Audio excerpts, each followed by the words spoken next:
Type calculate square feet and press enter. Then go from the first link. I will show some examples from the rectangle calculator. We can choose and measures.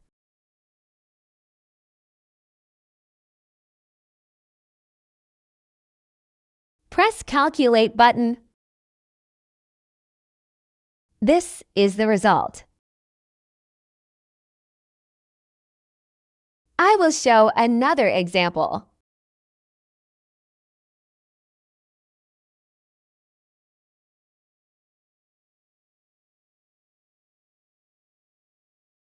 We can choose a by calculator like rectangle border, circle, ring calculator, triangle with edge lengths, triangle with base and height, trapezoid, sector, parallelogram.